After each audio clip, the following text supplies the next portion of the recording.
ඉතින් මං අද ඔයාලට අරගෙන ආවේ විනාඩි 10ක් වගේ පොඩි කාලයක් ඇතුළත හදාගන්න පුළුවන් ලේසිම ලේසි ටූනා පැස්ටා රෙසිපි එකක් තමයි. ඉතින් එහෙනම් අපි දැන් බලමු කොහොමද හදාගන්නේ කියලා.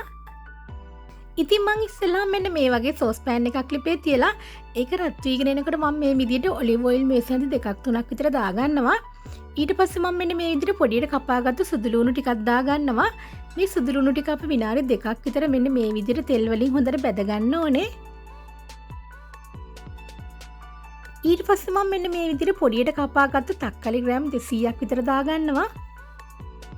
ඉතින් ඔයාලට මේකට චෙරි ටොමැටෝස් කියන තක්කාලි වර්ගය ගන්න පුළුවන් නම් මේ පෙස්ට් එක ඔයාලට ගොඩාක් රසට හදාගන්න පුළුවන්. ඊට පස්සේ මම මේකට ලුණු තේ හැඳි භාගයකුයි ගම්මිරිස් තේ හැඳි භාගයකුයි දාගන්නවා. ඊට පස්සේ අපි මේ තක්කාලි ටික විනාඩි 3ක් විතර හොඳට මෙන්න මේ විදිහට උයා ගන්න ඕනේ. ඉතින් මේ තක්කාලි ටික ගොඩක්ම සෝස් එකක් වගේ වෙනකන් තඹ ගන්න එපා. මේක චුට්ටක් අමුවට වගේ තියෙනකොට තමයි මේ පැස්ට් එකේ ගොඩක් රස වැඩියෙන් තියෙන්නේ. ඊට පස්සේ මම මේකට ටූනා ග්‍රෑම් 100ක් විතර දාගන්නවා. ඉතින් ඔයාලට ටූනා සුපර් මාකට් වල ටින් වශයෙන් තියෙන ටූනා එකක් ගන්න පුළුවන්. ඒකේ තියෙන වතුර, ඔයිල් වර්ග අයින් කරලා ඔයාලට ටූනා ටික විතරක් මෙන්න මේ විදිහට දාගන්න පුළුවන්.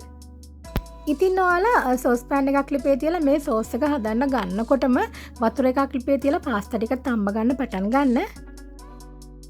ඊට පස්සේ මම මේකට පොඩියට කපාගත්තු පාස්ලි ටිකක් දාගන්නවා. ඉතින් පාස්ලි දැම්මහම ගොඩක් රසයි පැස්ටා වර්ග වලට. ඊට පස්සේ මම අන්තිමටම තම්බගත්ත මෙන්න මේ විදිහට පැස්ටා ග්‍රෑම් 100ක් දාගන්නවා. ඉතින් ග්‍රෑම් 100ක් කියන්නේ එක්කෙනෙකුට කන්න පුළුවන් එක පෝෂන් එකක ප්‍රමාණය තමයි. ඉතින් තම්බගත්තු පැස්ට් එක දාපු ගමන්ම ඔයාලා ලිප ඕෆ් කරගන්න. ඉතින් දැන් අපි පැස්ට් එක හදාගෙන ඉවරයි. ඉතින් විනාඩි 10න් වගේම අපි අඩු අමුද්‍රව්‍ය ප්‍රමාණයකින් රසට පැස්ට් එකක් අද හදාගත්තා. ඉතින් ඔයාලටත් පුළුවන් මෙන්න මේ වගේ පැස්ට් එකක් හදාගෙන ඔයාගේ පවුලේ අයත් එක්ක රස බලන්න. ඉතින් එන්න නැවතත් අලුත් වීඩියෝ එකකින් හමු වෙනතුරු ඔයාලා හැමෝටම සුබ දවසක්.